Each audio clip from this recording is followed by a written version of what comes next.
नमस्कार दोस्तों, जय हिंद, वंदे मातरम। अपना सक्षम पॉइंट यूट्यूब चैनल पर एक बार फिर से आप सभी का हार्दिक स्वागत है। हम पढ़ रहे थे नाथ पब्लिकेशन की बुक, जिसके अंदर हमने अब तक 28 चैप्टर कर लिए हैं। पिछले चैप्टरों में हमने अ, दक्षिण भारत के राजवंशों के बारे में पढ़ा था, जिनमें चोल राजवंश, पल्लव, राष्ट्रकूट, चालुक्य, इनके बारे में पढ़ा था। इनसे पहले संगम, वाकाटक वंशों के बारे में पढ़ा था। अब एंशियंट हिस्ट्री के पार्ट में 3-4 चैप्टर और बचे हैं। वो तीनों चारों छोटे-छोटे चैप्टर हैं, जिनमें हिंदू मंदिर स्थापत्य कला, प्राचीन भारत में शिक्षा व्यवस्था, भारतीय संस्कृति का विदेशों में प्रसार और विदेशी यात्रियों के कुछ विवरण हैं। छोटे-छोटे 3-4 चैप्टर हैं।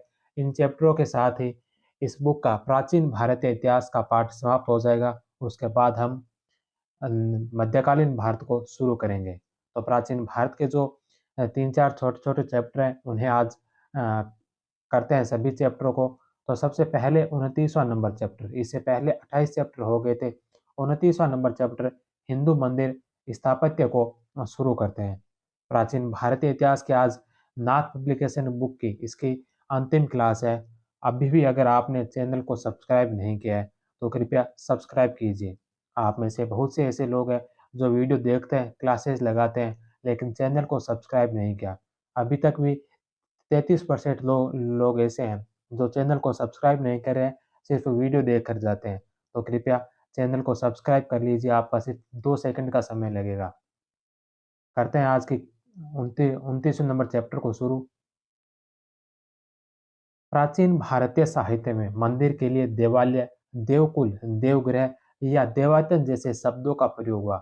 प्रारंभिक कला, साहित्य व गुहालेखों में मंदिर को प्रासाद कहा गया। मंदिर शब्द का सर्वप्रथम प्रयोग 7वीं शताब्दी में मानसार नामक कला ग्रंथ में हुआ। सम्रांगण सम्रांगण सूत्रधार में विविध मंदिर शैलियों की चर्चा है। शिखर मंदिर का अविभाज्य अंग है। उत्तर भारत के मंदिरों में आमल आमलक युक्त रेखा शिखर तथा दक्षिणी भारत में कोट युक्त पिरामिड आकार के शिखर है। हिंदू मंदिर स्थापत्य के अवशेष गुप्त काल से मिलना आरंभ होते हैं।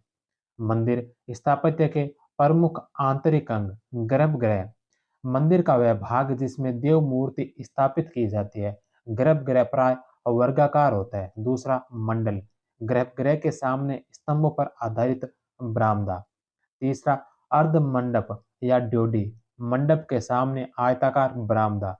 अंतराल या दालान गैलरी, गर्भगृह व मंडप को जोड़ने वाला भाग। नेक्स्ट क्वेश्चन है कि प्रदक्षिण नेक्स्ट है प्रदक्षिणापथ। प्रदक्षिणापथ गर्भगृह के चारों ओर परिक्रमा के लिए गैलरी नुमा बरामदा। नेक्स्ट है गवाक्ष, मंदिर में गाय या बैल के आंख के आकार की खिड़की या वातायन। कीर्तिमुख, मंदिर की दीवारों पर सिंह की आकृति का अलंकरण।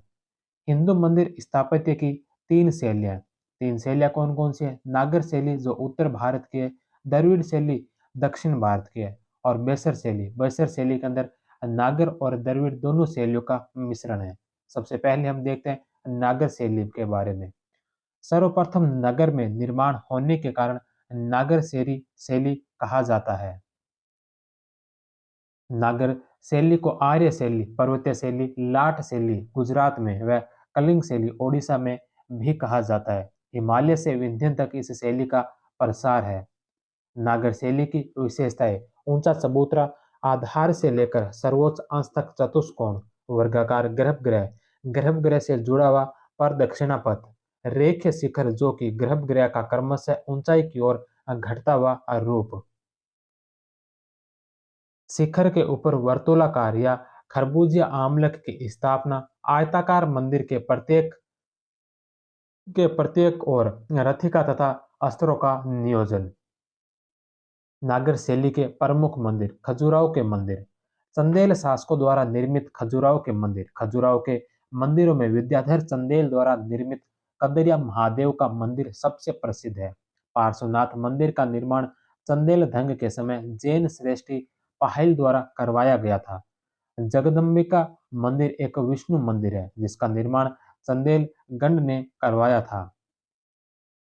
चित्रगुप्त मंदिर खजुराहो का एकमात्र सूर्य मंदिर है। इसका मुख्य आकर्षक अष्टभुजाकार छत है। निर्माण चंदेलगढ़ ने करवाया था। 64 योगिनी मंदिर चंदेलों द्वारा निर्मित प्रथम मंदिर था। चतुष्पाद शिव प्रतिमा खजुराहो से प्राप्त है। दुल्लादेव शिव मंदिर खजुराहो में स्थित है। ओडिशा के मंदिर। भुवनेश्वर को मंदिरों की नगरी कहा जाता है। भुवनेश्वर का लिंगराज मंदिर व नागर शैली का सर्वोत्तम सर्वोत्तम है। सोमवंशी शासक ललतिंदु केसरी ने नींव रखी थी। ययाति प्रथम ने इसे वर्तमान स्वरूप दिया। यह इस मंदिर को प्रारंभ में कृत्तिवास मंदिर कहा जाता था। इस मंदिर पर पांडवों का स्वर्गारोहण प्रेम पत्र लिखती एक नारी मूर्ति माता व शिशु के दर्शांकन उत्कीर्ण है। पुरी का जगन्नाथ मंदिर विष्णु को समर्पित है एवं भुवनेश्वर के मंदिर में सबसे बड़ा है। पुरी का जगन्नाथ मंदिर का निर्माणकर्ता पूर्वी गंग वंश का अनंत वर्मन चोड़गंग था। इसका निर्माण 12वीं सदी में हुआ। कोणार्क का सूर्य मंदिर उड़ीसा के समस्त मंदिरों में विशाल है। इसे काला पेगोड़ा कहा जाता है। इसमें सूर्य की धूप कुष्ठ रोग को दूर करती है। मयूर सांब व गंग नरेश नरसिंह देव इसकी उपासना करके ही कुष्ठ रोग से मुक्त हुए थे। कोणार्क के सूर्य मंदिर का निर्माणकर्ता गंग शासक नरसिंह देव प्रथम ने करवाया था। दिलवाड़ा के जैन मंदिर मोढेरा गुजरात का सूर्य मंदिर का निर्माण भीम प्रथम ने करवाया। रीवा का वैजनाथ महादेव का मंदिर ग्वालियर में सास बहु सहस्त्र बाहु मंदिर मूलतः इसमें दो विष्णु मंदिर है जिनका निर्माण कछवा शासक महिपाल ने 1093 ईस्वी में करवाया था। तो ये थे प्रमुख नागर शैली के मंदिर। अब हम देखते हैं मंदिरों की दूसरी शैली द्रविड़ शैली। कृष्णा नदी से कन्याकुमारी तक इस शैली का प्रसार था। द्रविड़ शैली दक्षिणी भारत में प्रचलित थी। द्रविड़ शैली बहुकोणीय थी। इसमें शिखर आमतौर पर अष्टकोणीय होता था। इस शैली के मंदिरों की मुख्य विशेषताएं निम्नलिखित है। ये मंदिर विशाल प्रांगण के मध्य बनाए गए थे। वर्गाकार गर्भगृह व चारों ओर से ढका हुआ प्रदक्षिणा पथ, पिरामिडाकार शिखर विमान, भव्य गोपुरम, प्रवेश द्वार। मुख्य प्रवेश द्वार के ऊपर निर्मित भवन जो अलंकृत एवं बहुमंजिले होते थे गोपुरम कहते हैं। स्तूपिका शीर्ष भाग पर आमलक व कलश की जगह स्थापित विशाल दीप स्तंभ व ध्वज स्तंभ।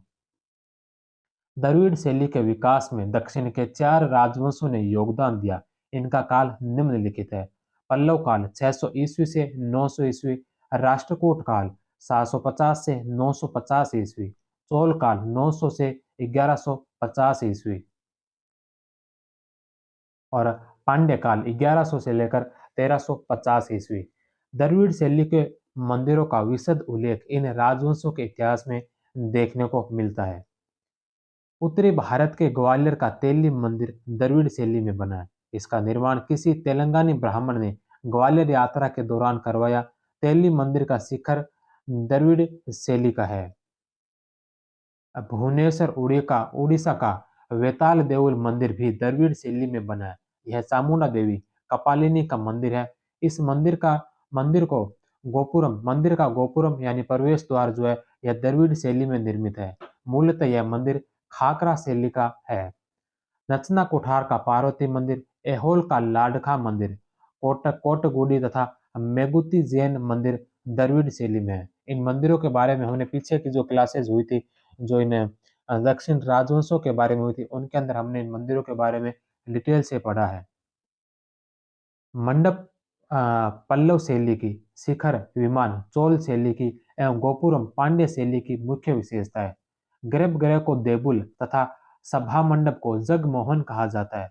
मदुरई का मीनाक्षी मंदिर पांड्यों ने बनवाया। पांड्य काल में मदुरई के मीनाक्षी मंदिर में कुल 11 गोपुरम है जो सर्वाधिक है। इनमें सबसे बड़ा गोपुरम 60 मीटर ऊंचा है।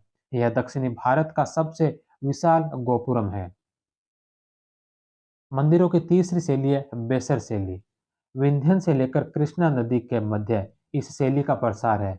इस शैली को चालुक्य शैली अथवा कर्नाट द्रविड़ शैली हार्डी के अनुसार कहा जाता है। कामिका गम ग्रंथ में इसे वारहा शैली कहा जाता है। वेसर शैली एक मिश्रित शैली है। वेसर शैली की संरचना नागर शैली में है जबकि अलंकरण द्रविड़ शैली का है। इस शैली के मंदिर गोल, अंडाकार, ढोलाकार, बेलनाकार या पीपानुमा है। इसके विमान में नक्काशी द्रविड़ शैली की है। विमान या शिखर रेखाकृति वाला होता है तथा छत गज पृष्ठाकार पीढ़ा होती है। गर्भगृह के चारों ओर पर दक्षिणा पथ नहीं है। इस शैली की दो उपशैलियां उत्तरी कर्नाटक और दक्षिणी कर्नाटक। चालुक्य व होयसल शासकों ने बेसर शैली को प्रोत्साहन दिया। होयसल वंश के शासकों की राजधानी दार समुद्र का आधुनिक नाम हलेबीड है। यह कर्नाटक में है। हेलेबीड का विष्णुवर्धन के काल में निर्मित होयसलेश्वर का मंदिर बेसर शैली का श्रेष्ठ उदाहरण है। चालुक्य द्वारा निर्मित एहोल, बादामी, पड्डकल का विरूपाक्ष मंदिर व एलोरा का रामेश्वर गुहा मंदिर प्रमुख है। इस शैली का संकेंद्रण कर्नाटक महाराष्ट्र क्षेत्र है। तो ये थे प्रमुख प्राचीन भारत के मंदिर। इसके पश्चात 30वां चैप्टर है। 30 नंबर चैप्टर है प्राचीन भारत में शिक्षा व्यवस्था। प्राचीन भारत में शिक्षा व्यवस्था। प्राचीन काल में गुरु निम्नलिखित प्रकार के थे। प्राचीन काल में गुरु निम्नलिखित प्रकार के थे। पहले आचार्य, जो ब्राह्मण शिष्य का यज्ञोपवीत संस्कार कर उसे यज्ञ विद्या तथा उपनिषदों के साहित्य वेद का ज्ञान करवाते थे, आचार्य कहलाते थे। उपाध्याय, वे ब्राह्मण जो वेद के एक मंत्र तथा वेदांगों का जीविका के लिए अध्यापन करवाते थे, उपाध्याय कहलाते थे।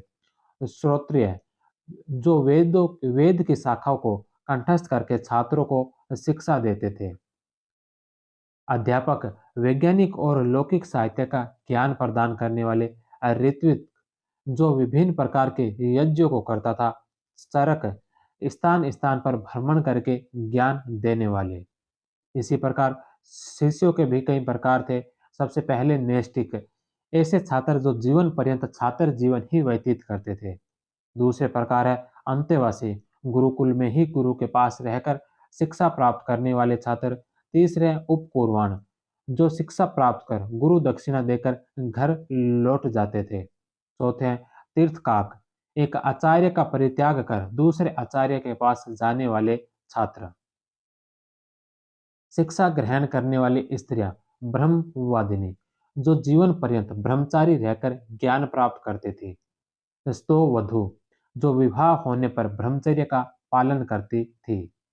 प्राचीन भारत में शिक्षा के प्रमुख केंद्र। तक्षशिला, इसकी स्थापना भरत ने की व इसका प्रशासन तक्ष को सौंपा था। इसे भारत का द्वार कहा जाता है। यह विश्व का प्राचीनतम विश्वविद्यालय है।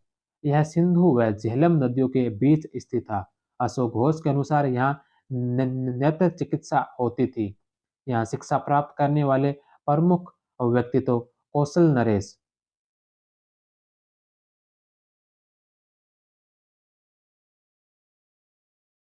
नरेश, प्रसेनजीत, चाणक्य, चंद्रगुप्त मौर्य, पतंजलि, पाणिनि, जीवक, चरक, वसुबंधु, मिथिला के विधेय व सुरुचि, काशी के ब्रह्मदत्त, इंद्रप्रस्थ के धनंजय, कुरु के सतसोम, मगध के अरिंदम इत्यादि। 16 वर्ष की आयु पूर्ण कर लेने के बाद ही तक्षशिला में प्रवेश मिलता था। काशी, यह शिक्षा केंद्र में प्रवेश की न्यूनतम आयु 16 वर्ष थी। यहाँ 3 वेद व 18 शिल्पों का अध्ययन करवाया जाता था। गहड़वालों ने काशी को दूसरी राजधानी बनाया, उसे संरक्षण प्रदान किया। तीसरा है धारा, यह परमारों की राजधानी थी। परमार भोज ने यहाँ सरस्वती कंठाभरण नामक विश्वविद्यालय की स्थापना की थी। धनंजय, पद्मगुप्त, धनिक, परिमल आदि विद्वान यहीं पर निवास करते थे। चौथा कश्मीर, यह शैव धर्म के साथ साथ बौद्ध धर्म का भी प्रसिद्ध केंद्र था। प्रसिद्ध विद्वान कुमारजीव खोतान से कश्मीर आया था। यहाँ के प्रसिद्ध विद्वान है रत्नाकर, शिव स्वामी, क्षेमेंद्र, सोमेंद्र, मखक, श्रीहर्ष और कल्हण। अनिहिल पाटन, यह पूर्व मध्यकाल में गुजरात के सोलंकी वंश की राजधानी थी। यहाँ पर हेमचंद्र, उदयचंद्र, जयसिंह, वत्सराज, सोढल, यशराज, मेरुतुंग, सोम प्रभाचार्य, रामचंद्र आदि विद्वान हुए थे। नालंदा विश्वविद्यालय, सर्वप्रथम खोज कनिंघम द्वारा 1864 ईस्वी में की गई। स्पूनर ने 1915 में नियमित उत्खनन प्रारंभ किया। नालंदा के भगवान भग्नावशेष बड़गांव बिहार से प्राप्त हुए हैं। प्राचीन काल में नालंदा को बहिरिया नाम से जाना जाता था। नालंदा विश्वविद्यालय की स्थापना 450 ईस्वी में कुमारगुप्त प्रथम ने करवाई थी। इसके पश्चात बुधगुप्त, तथागत गुप्त, नरसिंह गुप्त, बालादित्य तथा वज्र ने यहाँ पर विहारों का निर्माण करवाया था। यहाँ के पाठ्यक्रम में हीनयान तथा महायान के अतिरिक्त वेद, शब्द विद्या, योग शास्त्र, तंत्र विद्या, चिकित्सा, सांख्य दर्शन, हेतु विद्या आदि की शिक्षा दी जाती थी। हवेनसांग के अनुसार इस विश्वविद्यालय में प्रवेश के लिए द्वार पंडित द्वारा परीक्षा ली जाती थी। इस प्रकार विश्वविद्यालय में प्रवेश परीक्षा का आरंभ सर्वप्रथम नालंदा से ही हुआ है। प्रारंभ में यहाँ शिक्षक छात्र अनुपात 1:10 था, जो हवेनसांग के समय 1:6 हो गया। यह पूर्णतः आवासीय विश्वविद्यालय था। यहाँ पर धर्मगंज नामक पुस्तकालय था, जो रत्न सागर, रत्नोदधि तथा रत्नरंजक नामक भवनों में संचालित था। नालंदा के प्रसिद्ध विद्वान असंग, नागार्जुन, वसुबंधु आर्यदेव, चंद्रपाल, गुणमती, स्थिरमती, ज्ञानचंद्र, प्रभामित्र, चंद्रकीर्ति आदि। हेनसांग के समय नालंदा के कुलपति शीलभद्र थे। पाल शासक देवपाल ने बौद्ध भिक्षु वीरदेव को नालंदा का कुलपति नियुक्त किया। हवेनसांग के अनुसार हर्ष ने 100 गांव की आमदनी नालंदा विहार को दान दे रखी थी। इस प्रकार राज्य के संरक्षण के फलस्वरूप हर्ष काल में नालंदा अंतरराष्ट्रीय ख्याति प्राप्त विश्वविद्यालय बन गया। पालवंशी शासक देवपाल ने सुवर्णद्वीप के शासक बालपुत्र देव की प्रार्थना पर नालंदा को 5 ग्राम दान में दिए थे तथा विश्वविद्यालय की देखभाल के लिए वीरदेव नामक भिक्षु को नियुक्त किया। नालंदा विश्वविद्यालय का शिक्षा के केंद्र के रूप में प्रथम उल्लेख चीनी यात्री हवेनसांग ने किया।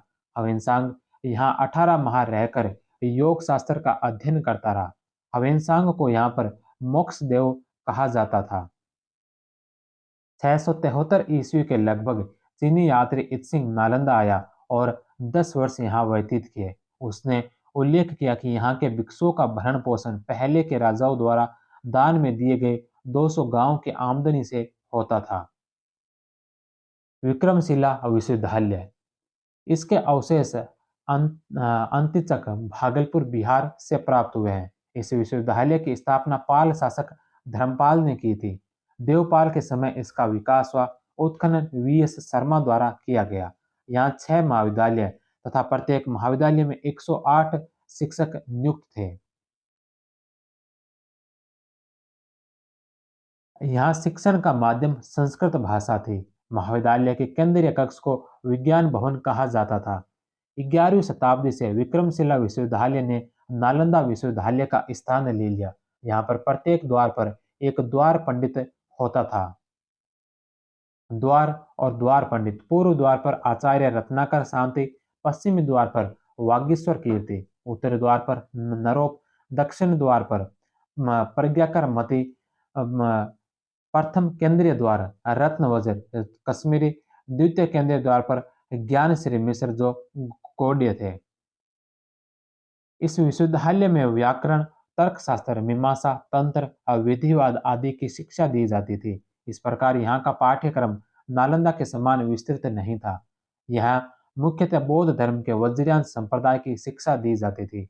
आचार्यों में दीपंकर श्रीज्ञान 11वीं शताब्दी में का नाम सर्वाधिक उल्लेखनीय है, जो इस विश्वविद्यालय के कुलपति थे। 12वीं शताब्दी में अभ्यंकर गुप्त यहाँ के आचार्य थे, जो तंत्रवाद के महापंडित थे। यहाँ के अन्य विद्वानों में ज्ञानपाद, विरोचन, रक्षित, जेतारी, रत्नाकर, शांति, ज्ञानश्री, मित्र, रत्नवज्र, तथागत आदि के नाम प्रसिद्ध हैं। यहाँ के सनातनों को अध्ययनोपरांत पाल शासकों द्वारा उपाधियां प्रदान की जाती थी, अर्थात पाल शासक कुलाधिपति थे। स्नातकों को पंडित की जगह पंडित की उपाधि दी जाती थी। महापंडित, उपाध्याय तथा आचार्य क्रमशः उच्चतर उपाधियां थी।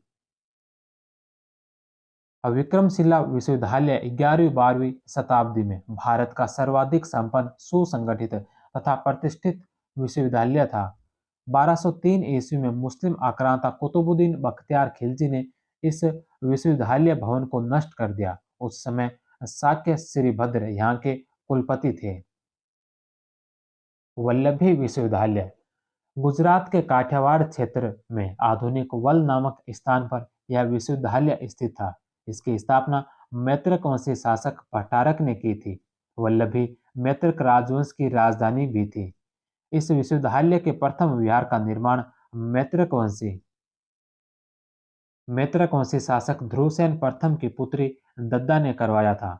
अविंसांग के अनुसार यहाँ 100 बौद्ध विहार तथा 6000 हीनयानी भिक्षु निवास करते थे। वल्लभी हीनयान संप्रदाय की शाखा का प्रमुख केंद्र था।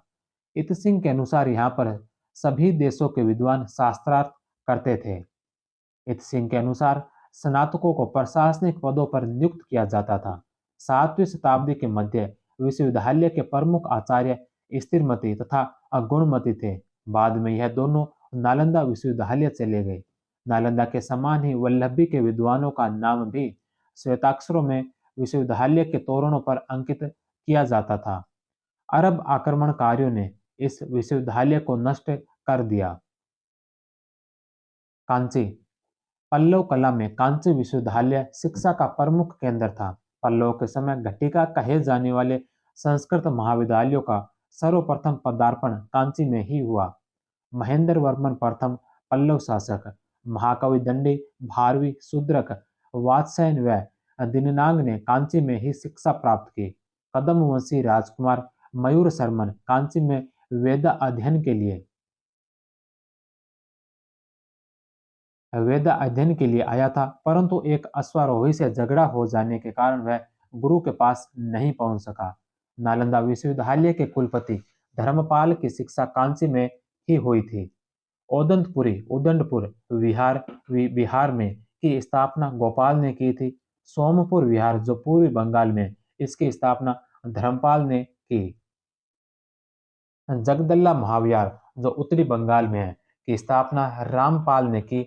यह तंत्रयान का प्रसिद्ध केंद्र था। यहाँ पर दानशील विभूति चंद्र मोक्षाकार गुप्त प्रसिद्ध बौद्ध विद्वान थे। लालमेन व मेनावती पूर्वी बंगाल भी बौद्ध शिक्षा के प्रमुख केंद्र थे। मनसर महाविहार महाराष्ट्र भी अशोक काल व सातवाहन काल में बौद्ध शिक्षा का प्रसिद्ध केंद्र रहा।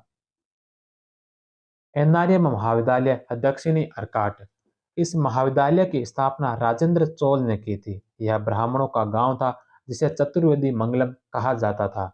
यह महाविद्यालय वेदांत की विशिष्टाद्वैतवाद शाखा का प्रमुख अध्ययन केंद्र था। तो यह था प्राचीन भारत में शिक्षा से संबंधित चैप्टर। इसके बाद अब हम 31वां नंबर चैप्टर शुरू करते हैं, जिसमें हम बृहत्तर भारत और भारतीय संस्कृति का विदेशों में प्रसार पढ़ेंगे।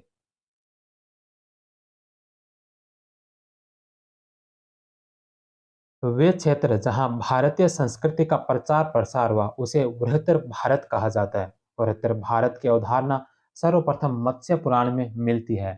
अग्नि पुराण में भारत को जम्बू द्वीप और बृहत्तर भारत को द्वीपांतर कहा गया। समुद्रगुप्त की प्रयाग प्रशस्ति में इन द्वीपों को सर्वद्वीप समूह कहा गया है। बृहत्तर भारत शब्द का सर्वप्रथम प्रयोग राधा कुमुद मुखर्जी ने अपनी पुस्तक भारत की मौलिक एकता में किया है। बृहत्तर भारत के निर्माण में मुख्यतः निम्न तीन कारकों का सर्वाधिक योगदान रहा। व्यापार सबसे प्रमुख, धर्म प्रचार मुख्यतः बौद्ध धर्म, साम्राज्य विस्तार या उपनिवेशवाद। कालक्रम की दृष्टि से भारत के सांस्कृतिक प्रसार का सबसे प्राचीन प्रमाण 1400 ईसा पूर्व के बोगजगुई अभिलेख एशिया माइनर तुर्की है, जिसमें वैदिक देवताओं इंद्र, मित्र, वरुण व नास्ते का उल्लेख मिलता है। बृहत्तर भारत के देशों को दो भागों में बांटा जाता है: मध्य एशिया, तिब्बत, चीन, अफगानिस्तान और दक्षिणी पूर्वी एशियाई देश। मध्य एशिया चीनी तुर्किस्तान, चीन, भारत और ईरान के मध्य स्थित प्रदेश को मध्य एशिया या चीनी तुर्किस्तान कहा जाता है। मध्य एशिया के अंतर्गत खासकर खोतान, कुची, तुर्फान, कर शहर, अग्निदेश, यारकंद, शानशान आदि राज्य शामिल है। खोतान बौद्ध परंपरा के अनुसार अशोक के पुत्र कुणाल पुस्तुन ने खोतान में हिंदू राज्य की स्थापना की। यहाँ के शासक विजित की उपाधि लगाते थे। राजा विजित संभव के सम्मान में कुणाल के पौत्र विजित संभव के समय वेरोचन नामक बौद्ध भिक्षु ने खोतान में बौद्ध धर्म का प्रचार प्रसार किया। फायान ने खोतान का वर्णन किया। खोतान से ख्रोष्टी लिपि में धम्मपद, उदान वर्ग व सधर्म पुंडरीक नामक ग्रंथों की पांडुलिपि मिली है। खोतान का गोमती विहार मठ विश्व का सबसे बड़ा बौद्ध मठ विहार था, जिसमें 3,000 बौद्ध भिक्षु निवास करते थे। खोतान के तुन्हावांग से अजंता के समान बौद्ध धर्म के संबंधित भित्ति चित्र और गुफा विहार मिले हैं, जिन्हें सहस्त्र बुद्ध गुफा विहार कहा जाता है। कुची या कुचार पुराणों में कुची को कुशद्वीप कहा गया। यहाँ पर स्वर्ण हरदेव, सुवर्ण देव या हरिपुष्प नाम राजा हुए हैं। भारतीय बौद्ध विद्वान कुमारायण कश्मीर निवासी कुची में राजगुरु व राजपुरोहित था, जिसने कुची की जीवा नामक महिला से विवाह किया। इन दोनों का पुत्र कुमार जीव था। कुमारजीव पहला व्यक्ति था जिसने चीनी भाषा में बौद्ध धर्म के महायान दर्शन की व्याख्या की तथा 100 से अधिक बौद्ध ग्रंथों का चीनी भाषा में अनुवाद किया। कुमारजीव ने चीनी भाषा में अश्वघोष का जीवन चरित्र लिखा। कुमारजीव ने कश्मीर में बंधुगुप्त से बौद्ध धर्म के सर्वास्तिवादी मत की शिक्षा ग्रहण की। तुर्फान तुर्फान के राजा चाऊ ने 5वीं सदी में तुर्फान में मैत्रेय भावी बुद्ध का मंदिर बनवाया। यहाँ से अश्वघोष द्वारा रचित सारीपुत्र प्रकरण नाटक का अंतिम अध्याय भोजपत्र पर लिखा हुआ मिला है। तिब्बत छोलका महाभारत और रघुवंश में तिब्बत को त्रिविष्टप कहा गया। तिब्बत में बौद्ध धर्म का प्रचार 7वीं सदी से प्रारंभ हुआ था। तिब्बत के राजा सांग सनगेपो बौद्ध धर्म को स्वीकार करने वाले तिब्बत के प्रथम शासक थे। सान सनगेपो ने थोनमी संभोट नामक विद्वान को बौद्ध धर्म के अध्ययन के लिए नालंदा विश्वविद्यालय में भेजा था। थोनमी संभोट ने तिब्बती भाषा की लिपि और व्याकरण तैयार की थी। थोनमी संभोट को तिब्बती भाषा और साहित्य का जनक माना जाता है। तिब्बती भाषा और साहित्य का जनक थोनमी संभोट। तिब्बत में सर्वप्रथम बौद्ध धर्म का प्रचार करने वाले बौद्ध विद्वान शांत रक्षित नालंदा और पद्म संभव औदंतपुरी थे। इन दोनों के लिए तिब्बत में सम्यस विहार का निर्माण हुआ। पद्म संभव ने तिब्बत में बौद्ध धर्म की वज्रयान शाखा को लोकप्रिय बनाया। पद्म संभव को तिब्बत में द्वितीय बुद्ध या रिनपोचे कहा गया। मगध के कमलशील में ने भी तिब्बत में बौद्ध धर्म का प्रचार किया। कमलशील को तिब्बत में दूसरा बुद्ध कहा गया। 11वीं सदी में पाल वंश के समय विक्रमशिला विश्वविद्यालय से दीपंकर सिरिज्ञान अतिसा नामक बौद्ध विद्वान तिब्बत गया। दीपंकर सिरिज्ञान ने यहाँ 17 वर्ष तक बौद्ध धर्म का प्रचार प्रसार किया। दीपंकर ने तिब्बत में विक्रमशिला विश्वविद्यालय तर्ज पर शाक्य विहार की स्थापना की। दीपंकर ने श्री विजय साम्राज्य इंडोनेशिया में भी 12 वर्ष तक बौद्ध धर्म का प्रचार प्रसार किया। तिब्बत में बौद्ध धर्म का प्रचार मुख्यतः पाल वंश के शासकों के समय हुआ था। बौद्ध धर्म के वज्रयान से संबंधित मूल संस्कृत ग्रंथ केवल तिब्बत से ही मिले हैं। तिब्बत के प्रसिद्ध बौद्ध विद्वान लामा तारानाथ थे, जिन्होंने तुंग्योर और कुंग्युर नामक पुस्तकों की रचनाएं की थी। चीन चीन के सम्राट मिंगती ने सर्वप्रथम बौद्ध धर्म ग्रहण किया। मिंगती हान वंश का शासक था। अब मिंगती के समय में धर्मरत्न व कश्यप मातंग नामक 2 भारतीय चीन गए, जो चीन में बौद्ध धर्म का प्रचार करने वाले प्रथम बौद्ध भिक्षु थे। सम्राट मिंगती ने इन दोनों के लिए अपनी राजधानी लोयांग में श्वेताश्व विहार का निर्माण करवाया, जो चीन में बना प्रथम बौद्ध विहार था।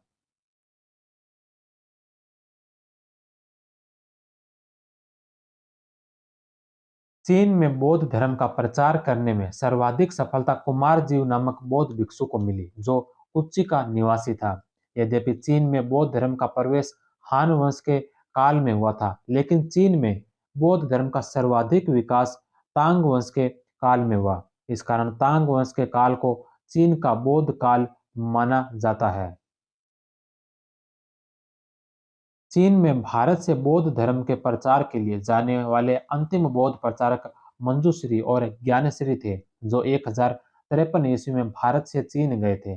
चीन में बौद्ध धर्म का प्रचार करने वाले अन्य भारतीय बौद्ध भिक्षु, जिनमें प्रभाकर मित्र, दिवाकर मित्र, वज्र मित्र, अमोघ वज्र, बौद्ध रुचि, कुमार जीव, जो 4वीं शताब्दी के अंत में कुची से चीन लाया गया, इसकी चीन में छांगान में 413 ईस्वी में मृत्यु हो गई। परमार्थ उज्जैन निवासी 6वीं शताब्दी में चीन गया। बोधिधर्मा 6वीं शताब्दी में चीन गया। अफगानिस्तान। पर्थियन लोगों द्वारा अफगानिस्तान को श्वेत भारत कहा जाता था। अफगानिस्तान का बामियान शहर बौद्ध धर्म का मुख्य केंद्र था। बामियान में महात्मा बुद्ध की सबसे बड़ी प्रतिमा थी, जिसे 2001 में तालिबान सरकार द्वारा नष्ट कर दिया गया था। दक्षिणी पूर्वी एशिया। श्रीलंका। श्रीलंका को प्राचीन काल में ताम्रपर्णी, सिलोन, सिंहल द्वीप नाम से जाना जाता है। लंका में सर्वप्रथम भारतीय संस्कृति का प्रसार रामायण काल में माना जाता है। ऐतिहासिक रूप में भड़ोच के राजकुमार विजय ने 500 ईसा पूर्व में लंका में अपना उपनिवेश स्थापित किया। अशोक ने अपने पुत्र महेंद्र और पुत्री संघमित्रा को बौद्ध धर्म के प्रचार के लिए श्रीलंका भेजा था। श्रीलंका के शासक तिस्य ने अपने भतीजे अरिठा को अपना दूत बनाकर भारत भेजा था। 5वीं सदी में प्रसिद्ध बौद्ध विद्वान बुद्ध घोष ने लंका में बौद्ध धर्म का प्रचार किया और लंका में रहते हुए ही अपनी पुस्तक विशुद्धिमग्ग की रचना की थी। चोल काल में राजराज प्रथम और राजेंद्र प्रथम ने लंका को जीता। इन दोनों के समय लंका का शासक महेंद्र पंचम था। विदेशों में बौद्ध धर्म का प्रचार करने वाला प्रथम शासक अशोक था। वर्मा म्यांमार। प्राचीन नाम इंद्रदीप वर्मा या सुवर्ण भूमि। यहाँ पर भी बौद्ध धर्म का प्रचार अशोक ने किया। अशोक ने सोन और उत्तरा को यहाँ बौद्ध धर्म के प्रचार के लिए भेजा था। तपस्सु व भलिक नामक दो बंजारे, जो महात्मा बुद्ध के प्रथम शिष्य थे, ये मूलतः वर्मा के ही निवासी थे। विश्व में सर्वाधिक बौद्ध मंदिर म्यांमार वर्मा में ही है। इन बौद्ध मंदिरों को पेगोडा कहा जाता है। इस प्रकार वर्मा को पेगोडा का देश कहा जाता है।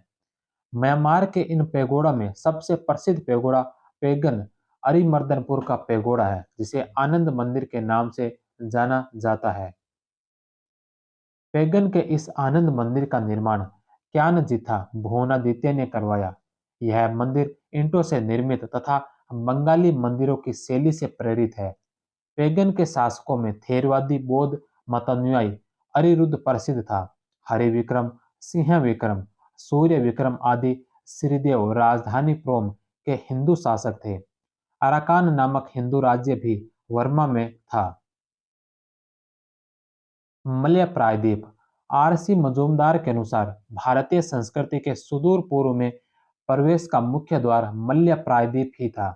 अनुश्रुतियों के अनुसार पाटलिपुत्र के राजकुमार मरोड़ ने 3री शताब्दी ईसा पूर्व में मलया में लंकासुक नामक भारतीय उपनिवेश स्थापित किया। यहाँ के पेराक नगर से महिषासुर मर्दिनी की मूर्ति मिली है। पेराक के सलिनसिड स्थान से गरुड़ पर सवार विष्णु की मूर्ति मिली है। श्याम, थाईलैंड। यहाँ 2वीं शताब्दी ईस्वी में हिंदू सभ्यता का प्रसार हुआ। श्याम में हिंदुओं द्वारा बसाई गई सबसे बड़ी बस्ती द्वारावती थी। चंपा अनाम। मजूमदार व केपी जायसवाल के अनुसार चंपा राज्य की स्थापना चंपा राज्य की स्थापना 137 ईस्वी में की गई। यहाँ का प्राचीनतम हिंदू राजा श्रीमार था। भद्रवर्मा नामक प्रसिद्ध राजा भी यहाँ पर हुआ। इसने अपने राज्य को विजय, पांडुरंग व अमरावती नामक 3 प्रांतों में विभाजित किया। इसने मायसोन में भद्रेश्वर स्वामी का शिव मंदिर बनवाया। भद्रवर्मा का उत्तराधिकारी गंगावास शासन त्याग कर भारत में गंगा नदी के तट पर तपस्या करने चला आया था। शंभुवर्मन, सत्यवर्मन, इंद्रवर्मन, हरिवर्मन आदि यहाँ के अन्य प्रसिद्ध शासक थे।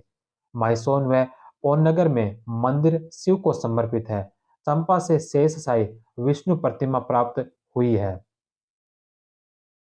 कंबोडिया, कंबोज या कंपोजिया हिंद चीन राज्यों में सर्वाधिक प्राचीन राज्य कंबोडिया में स्थित था, जिसकी स्थापना प्रथम शताब्दी ईस्वी में कौंडिल्य नामक ब्राह्मण ने की थी। चीनी साहित्य में कंबुज को फुनान कहा गया। जयवर्मन तथा रुद्रवर्मन छठी शताब्दी में यहाँ के शक्तिशाली शासक थे। यहाँ प्रथम ऐतिहासिक राजवंश की स्थापना श्रुतवर्मन ने की, जिसने कुंभज को फुनान की अधीनता से मुक्त करवाया। इसके पुत्र श्रेष्ठवर्मन ने श्रेष्ठपुर नामक नई राजधानी स्थापित की। इसके पश्चात ईशान वर्मन ने ईशानपुर नामक नवीन राजधानी की स्थापना की। इसके कुछ समय पश्चात कंबुज जावा के शैलेंद्र वंशी शासकों के अधीन हो गया था। जयवर्मा द्वितीय 802 से 850 ईस्वी को कंबुज को शैलेंद्र शासकों के आधिपत्य से मुक्त करवाने का श्रेय दिया जाता है। इसने इंद्रपुर नामक नवीन राजधानी का निर्माण करवाया।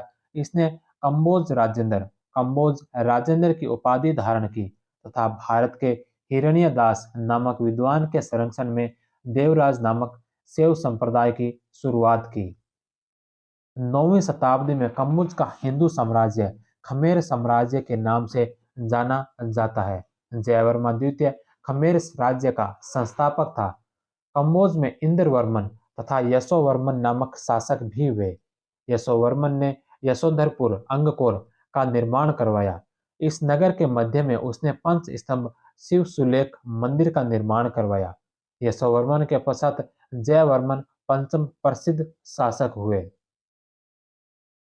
जयवर्मन पंचम के पश्चात सूर्यवर्मा द्वितीय 1113 से 1145 ईस्वी शासक हुआ, जिसने अंगकोर वाट के प्रसिद्ध विष्णु मंदिर का निर्माण करवाया। अंगकोर वाट मंदिर इसका निर्माण 1125 ईस्वी में सूर्यवर्मा द्वितीय ने करवाया। संपूर्ण मंदिर पत्थरों का बना है। इस मंदिर में कहीं पर भी चूने या प्लास्टर का प्रयोग नहीं हुआ है। रामायण की संपूर्ण कथा का उत्कीर्णन इस मंदिर पर मिलता है। यह मंदिर खमेर व चोल वास्तुशैली का मिश्रण है। सूर्यवर्मा द्वितीय ने कोटिदक्ष होम व महाहोम आदि विशाल यज्ञ किए थे। कंबोज का अंतिम प्रसिद्ध शासक सूर्यवर्मन सप्तम था, जिसने अंगकोर वाट के स्थान पर अंगखोर थोम को कंबुज की राजधानी बनाया। यह भी बौद्ध धर्म का अनुयायी था। इसने अंगकोर थोम में बेयोन मंदिर का निर्माण करवाया। पूर्वी द्वीपों के हिंदू राज्य इंडोनेशिया श्रवण भूमि इंडोनेशिया द्वीपों का समूह है। इसमें सुमात्रा, जावा, बाली, बोर्नियो आदि द्वीप सम्मिलित हैं। जावा यवद्वीप जावा को रामायण में यवद्वीप कहा गया है। आरसी मजूमदार के अनुसार जावा में भारतीय उपनिवेश दूसरी शताब्दी ईस्वी में प्रारंभ हुए। 5वीं शताब्दी में जावा में गुणवर्मा के नेतृत्व में बौद्ध धर्म का प्रचार हुआ। आरसी मजूमदार के अनुसार जावा सुमात्रा व मलय प्रायद्वीप से मिलकर बने श्री विजय राज्य में 8वीं शताब्दी ईस्वी में शैलेंद्र राजवंश का उदय हुआ। शैलेंद्र वंशी शासक महायान बौद्ध मतानुयायी थे। एक बंगाली बौद्ध भिक्षु कुमार घोष ने 782 ईस्वी में उन्हें बौद्ध धर्म का अनुयायी बनाया। शैलेंद्र वंशी शासक पर्णकर ने 778 ईस्वी में कलशन मंदिर का निर्माण करवाया था। जावा में परमन्नम में शिव का मंदिर जावा में परमन्नम में शिव का मंदिर प्राप्त हुआ। आनंद कुमार स्वामी ने इस मंदिर को बोरोबुदुर से श्रेष्ठ बताया है। जावा का बोरोबुदुर स्तूप इसका निर्माण शैलेंद्र वंशी शासकों भूमि संभार व समरतुंग के संरक्षण में 750 से 850 ईस्वी के मध्य हुआ। यह एक ऊंची पहाड़ी पर निर्मित है, जिसमें कुल 9 चबूतरे हैं। प्रत्येक ऊपरी चबूतरा अपने निचले से छोटा होता गया। सबसे ऊपर वाले गोलाकार चबूतरे पर घंटाकृति का स्तूप बनाया गया है। मजूमदार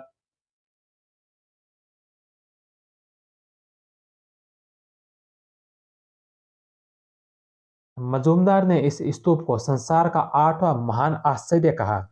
जावा के बौद्ध अभिलेखों में नागरी लिपि का प्रयोग किया गया। शैलेंद्र वंशी शासकों का अंत सुदूर दक्षिण के चोलों के आक्रमण के कारण हुआ। पूर्वी जावा में कड्डीरी व सिहिसारी प्रसिद्ध हुए।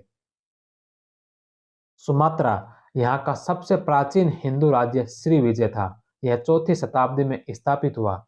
648 ईस्वी में यहाँ का शासक जैनाग हुआ, जो बौद्ध धर्म का अनुयायी था। चीनी यात्री इत्सिंग ने 2 बार सुमात्रा की यात्रा की थी। बोर्नियो यहाँ के राजा मूल वर्मा द्वारा बहुसुवर्णकम यज्ञ तथा ब्राह्मणों को बप्रकेश्वर तीर्थ में 20,000 गाय दान में देने का उल्लेख मिलता है। अभिलेखों से ज्ञात होता है कि बोर्नियो के अधिकांश निवासी ब्राह्मण थे। बाली यहाँ 6ठी शताब्दी ईस्वी से पूर्व ही भारतीय उपनिवेश स्थापित हो चुके थे। यहाँ का राजवंश कौंडिन्य कुल से संबंधित था। यहाँ वेद, महाभारत और रामायण कवि भाषा में पाए जाते हैं। प्रमुख स्थल, मठ, मंदिर और उनके देश। मैत्रेय का मंदिर तुर्फान में, शाक्य विहार तिब्बत में, गोमती विहार खोतान में, श्वेताश्वर विहार चीन के लोयांग शहर में, अंगकोर वाट का मंदिर कम्बोडिया में। यह विष्णु मंदिर सूर्य वर्मा द्वितीय द्वारा बनवाया गया था। बेयोन मंदिर यह एक स्तूप है अंगकोर थोम में, सूर्यवर्मन सप्तम द्वारा निर्मित। आनंद मंदिर अरिमर्दनपुर में, क्यानजीत द्वारा निर्मित। भद्रेश्वर स्वामी का शिव मंदिर माइसोन में, चंपा में स्थित। पोनग पोनगर मंदिर चंपा में शिव मंदिर है। कलशन मंदिर जावा में पर्णकर्ण द्वारा निर्मित। परबनम मंदिर ब्रह्मा विष्णु महेश की त्रिमूर्ति है, जो जावा में है। बोरोबुदुर स्तूप, जो जावा में शैलेंद्र वंशी शासकों द्वारा 750 से 850 ईस्वी के मध्य निर्मित।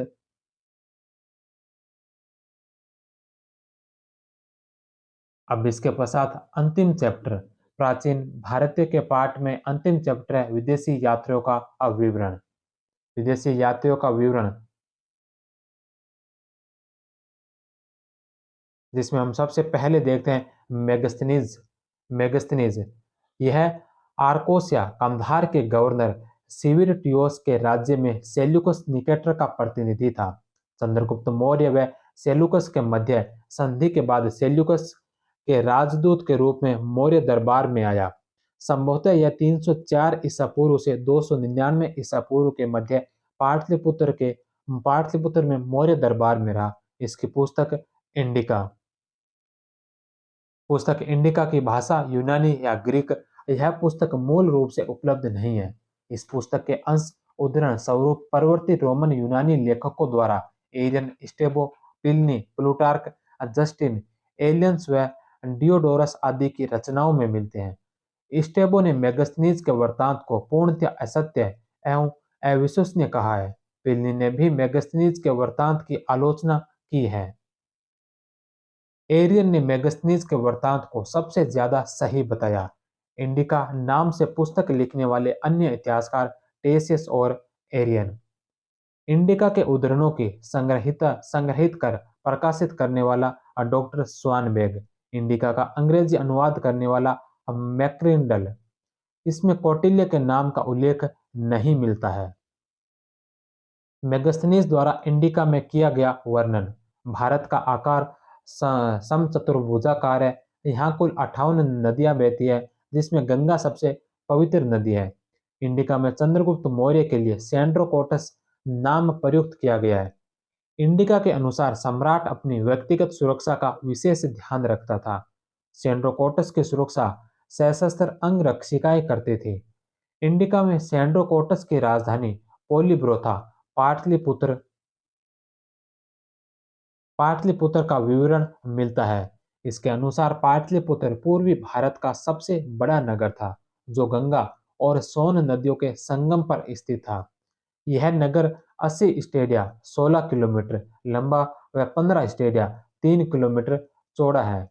इसके चारों तरफ गहरी खाई है। नगर के चारों तरफ दीवार में 64 तोरण द्वार व 570 बुर्ज है। नगर के प्रमुख अधिकारी का नाम एसटी नोमोई बताया गया है। नगर प्रशासन का वर्णन भी इसमें मिलता है। इसके अनुसार नगर प्रशासन हेतु 30 सदस्यों की एक नगर परिषद थी, जिसे 5-5 सदस्यों वाली 6 समितियों में विभाजित किया गया। नगर के मध्य चंद्रगुप्त मौर्य का विशाल राजप्रासाद स्थित है। मेगस्थनीज के अनुसार भव्यता और शान शौकत में सूसा तथा एकबतना के राजमहल भी उसकी तुलना नहीं कर सकते। मेगस्थनीज जिले के अधिकारी के लिए एग्रोनोमोई नाम का प्रयोग करता है। वह सड़क निर्माण और भू राजस्व एकत्रित करने वाला अधिकारी था। इंडिका में सैन्य प्रशासन का भी वर्णन मिलता है। इसके अनुसार 30 सदस्यों का एक समूह था, जिसमें 5-5 सदस्यों वाली 6 समितियां होती थी। मेगस्थनीज के अनुसार मौर्य काल में भू राजस्व की दर कौटिल्य के अनुसार यह दर 1/16 थी। मेगस्थनीज ने उस राजमार्ग का विवरण दिया है जिसे चंद्रगुप्त मौर्य ने निर्मित करवाया। यह राजमार्ग बंगाल के सोनार गांव को सिंध से जोड़ता है। इसी को उत्तरापथ कहा गया।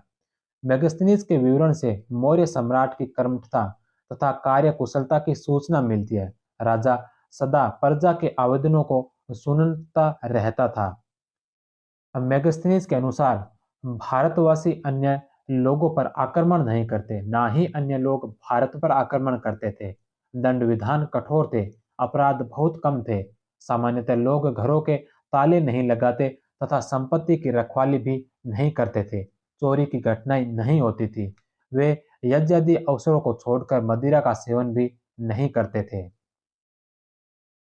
मेगस्थनीज कुल 153 राजाओं की सूची देता है, जिसमें से एक सुदूर दक्षिण के पांड्य देश का उल्लेख भी करता है, जहां पांड्या नामक महिला हेराक्लीज की पुत्री शासन चलाती थी। पांड्य राजा 365 गांवों का समूह है। यह पांड्य राज्य में 7 वर्षीय माताओं का उल्लेख करता है। यह राज्य मोती उत्पादन के लिए प्रसिद्ध था। इसके विवरण से ज्ञात होता है कि मौर्य युग में शांति तथा समृद्धि व्याप्त थी। जनता पूर्ण रूप से आत्मनिर्भर थी तथा भूमि बड़ी उर्वर थी। मौर्य युग में व्यापार वाणिज्य भी काफी विकसित था। लोग नैतिक दृष्टि से उत्कृष्ट थे तथा सादगी का जीवन व्यतीत करते थे। भारतीय साहसी वीर तथा सत्यवादी होते थे। उनकी वेशभूषा सादी है। ब्राह्मण साधुओं की प्रशंसा की है। इसके अनुसार भारतीय यूनानी देवता डियोनिसियस शिव तथा हेराक्लिस कृष्ण की पूजा करते हैं। गेहूं तथा जौ प्रमुख खाद्यान्न थे। युद्ध के दौरान किसान तथा उसकी कृषि को किसी प्रकार की हानि नहीं पहुंचाई जाती थी। मेगस्थनीज द्वारा किया गया मिथ्या विवरण। मेगस्थनीज के अनुसार भारत में 7 जातियां थी, जो निम्न है: दार्शनिक, कृषक, पशुपालक तथा शिकारी, कारीगर, व्यापारी तथा या शिल्पी, योद्धा या सैनिक, निरीक्षक या गुप्तचर और सभासद, पार्षद या मंत्री। भारत में दास प्रथा नहीं थी। कौटिल्य ने 9 प्रकार के दास बताए हैं। भारत में अकाल नहीं पड़ता। सोहगोरा तथा महास्थान अभिलेख में अकाल का प्रमाण है। भारतीयों को लेखन कला का ज्ञान नहीं था। कश्मीर में स्थित सोने की खान का उल्लेख करता है। इस खान से सोना निकालने का कार्य लाल रंग की चिंटियां करती थी। भारतवासी ना सूद पर ध्यान देते हैं, ना उधार देते हैं। भारत में महाजनी व्यवस्था नहीं थी। भारतवासी कभी भी अपने देश से बाहर नहीं गए। तो ये था मेगस्थनीज और मेगस्थनीज के द्वारा दिया गया महत्वपूर्ण विवरण। मेगस्थनीज के पश्चात ये दूसरे एक और विदेशी यात्री ह्वेनसांग। इसका जन्म 600 ईस्वी में चीन में हुआ। यह चीनी सम्राट की अनुमति न मिलने के बावजूद हर्ष के शासनकाल में भारत आया। इसकी भारत यात्रा का उद्देश्य बुद्ध के पवित्र स्थानों का दर्शन करना तथा बौद्ध धर्म के मूल ग्रंथों का अध्ययन करना था। यह मध्य एशिया के स्थल मार्ग से हिंदू कुश पर्वत पार कर सर्वप्रथम भारतीय राज्य कपिसा पहुंचा। यहाँ उसने अशोक का स्तूप देखा। 630 ईस्वी में यह गांधार की राजकुमारी पुरुषपुर पेशावर पहुंचा। मथुरा में इसने महायानी भिक्षु से शिक्षा ग्रहण की। यह 636 ईस्वी में हर्ष की राजधानी कन्नौज पहुंचा। वह कहता है कि यहाँ के निवासी सभ्य, नैतिक, उन्नत तथा समृद्ध थे। वह उनके सदाचार तथा विनम्रता की प्रशंसा करता है। वह उनके भाषा उच्चारण को शुद्ध बताता है। हवेनसांग ने हर्ष को शिलादित्य नाम से संबोधित किया तथा उसे फिसे वैश्य जाति का बताया। हर्ष के साम्राज्य में मृत्युदंड दिए जाने का उल्लेख करता है। वह हर्ष द्वारा आयोजित कन्नौज तथा प्रयाग सम्मेलनों का उल्लेख करता है। 643 ईस्वी में आयोजित कन्नौज महासभा का हवेनसांग को अध्यक्ष बनाया गया। इस सम्मेलन में हवेनसांग को महायान देव तथा मोक्ष देव की उपाधि प्रदान की गई। प्रयाग महामोक्ष परिषद का आयोजन 643-44 ईस्वी में किया गया। यह बोध गया भी गया था, जहां उसने बोधि वृक्ष की पूजा की। 637 ईस्वी में नालंदा विश्वविद्यालय गया, जहां कुलपति शीलभद्र से योग शास्त्र का अध्ययन किया। यहाँ 18 माह तक निवास किया।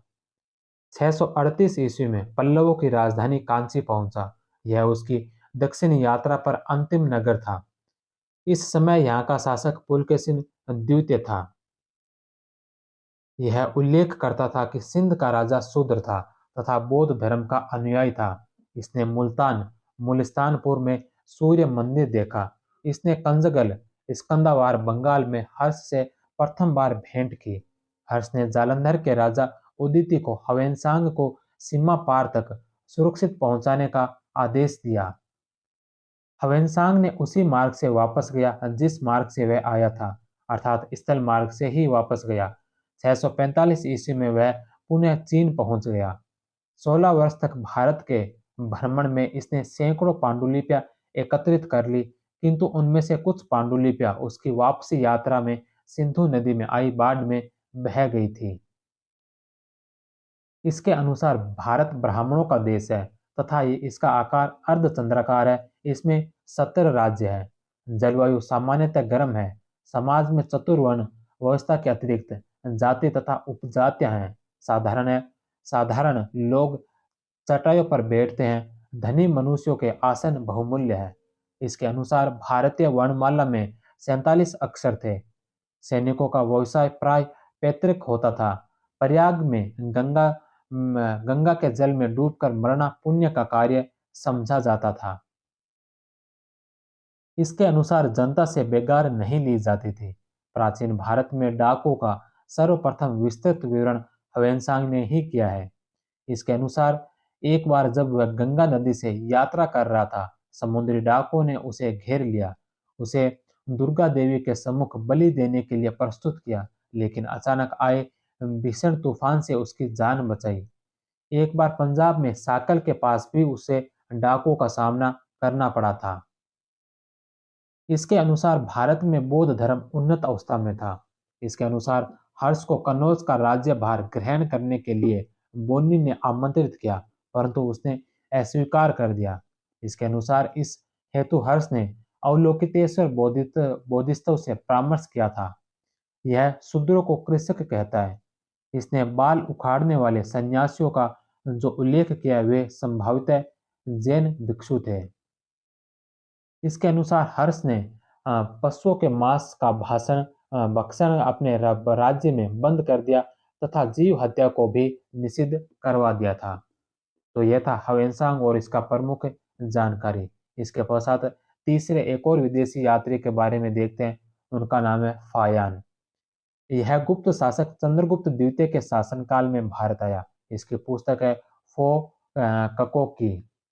यह चीनी यात्री मध्य एशिया के स्थल मार्ग से 399 ईस्वी में भारत आया तथा 414 ईस्वी में जल मार्ग से लंका तथा जावा होते हुए अपने देश लौट गया।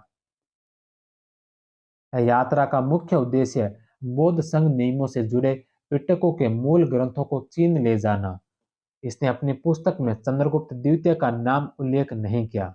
इसने पंजाब के बाद मध्य देश का व्यापक वर्णन किया है भ्रमण भ्रमण किया है। इसके अनुसार यहाँ का मौसम संतुलित है, लोग खुशहाल है, जिन्हें ना तो अपने घरों को पंजीकृत करना पड़ता, ना ही अधिकारियों के समक्ष उपस्थित होना पड़ता। राजा द्वारा शारीरिक दंड या मृत्युदंड नहीं दिया जाता था। राजद्रोह एक से अधिक बार करने पर अपराधी का दाहिना हाथ काट कर सजा दी जाती थी।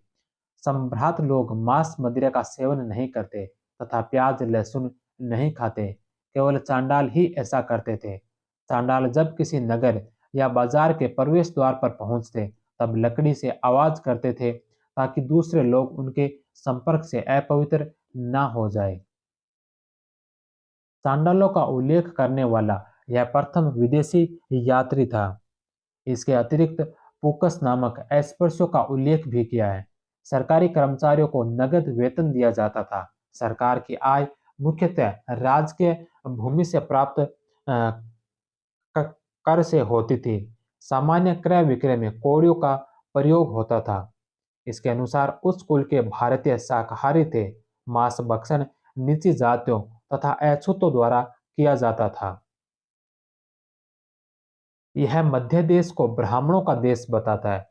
इसने अनेक बौद्ध स्थलों की यात्रा की जिसमें श्रावस्ती, बोध गया, कुशीनगर तथा कपिल वस्तु को उजड़ा हुआ पाया।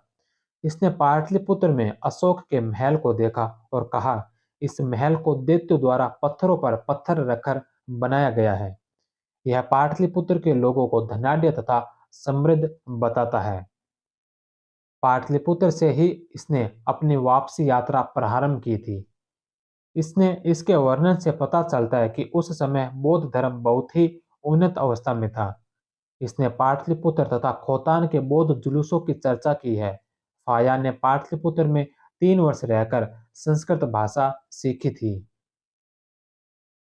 इसके पश्चात एक और विदेशी यात्री है अल ब्रूनी, अबू रेहान। मूल नाम है अबू मोहम्मद इब्न ए मोहम्मद। जन्म 973 ईस्वी में ख्वारिज्म या खिवा में, जो तुर्कमेनिस्तान का क्षेत्र है। यह ईरानी मूल का मुसलमान था। 1017 ईस्वी में महमूद गजनी ने जब ख्वारिज्म पर अधिकार कर लिया तब वहां से युद्ध बंदी के रूप में अलबरूनी को गजनी लाया गया। महमूद गजनी ने उसे अपना राज ज्योतिष नियुक्त किया। अलबरूनी 1018-19 ईस्वी में महमूद गजनी के साथ भारत आया तथा 10 वर्ष तक यहाँ की यात्रा की। अलबरूनी को अपनी मातृभाषा ख्वारिज्मी, सीरियाई, इब्रानी तथा संस्कृत भाषा का भी ज्ञान था। संस्कृत सीखने वाला यह प्रथम मुस्लिम विद्वान था। उसे प्रथम मुस्लिम भारतविद कहा जाता है। अलबरूनी की रचनाएं किताब उल हिंद, तहकीक हिंद या जिसे कहा गया भारत की खोज। अलबरूनी ने इस पुस्तक की रचना 1023 ईस्वी में अरबी भाषा में की। इसे 11वीं शताब्दी का दर्पण कहा जाता है। यह पुस्तक 80 अध्यायों में विभक्त है। इस पुस्तक का 1888 ईस्वी में एडवर्ड सचौ ने अंग्रेजी अनुवाद किया तथा रजनीकांत शर्मा ने इसे हिंदी में अनुवादित किया। इस पुस्तक में अंत्यजों का विस्तृत वर्णन किया गया है। भारतीय ग्रंथों में उसने कपिल का सांख्य दर्शन, पतंजलि का महाभाष्य, भागवत गीता तथा कुछ पुराणों का अध्ययन किया है। इसने सर्वाधिक वर्णन खगोल शास्त्र का किया है, चतुर्वर्ण व्यवस्था का वर्णन किया है, छुआछूत का उल्लेख करता है। इसके अनुसार भारत में विधवा विवाह का प्रचलन नहीं था और न ही तलाक होते थे। विधवाओं का मुंडन किया जाता था। शौनक की कथा का उल्लेख किया है। हिंदुओं की लेखन कला का विस्तृत वर्णन किया है। इसके अनुसार बच्चे पाठशाला में स्लेट व खड़िया का प्रयोग करते थे। प्राचीन यूनानियों की तरह हिंदुओं को खाल पर लिखने की आदत नहीं थी।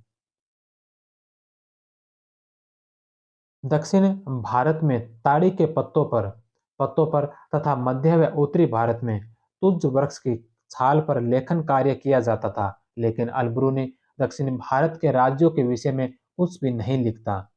इसके अनुसार हिंदू वर्णमाला में 50 अक्षर है जिसका आविष्कार व्यास ने किया था। यह भारत के विभिन्न क्षेत्रों में प्रचलित 11 लिपियों का उल्लेख करता है, जिनमें से कुछ का उल्लेख इस प्रकार है।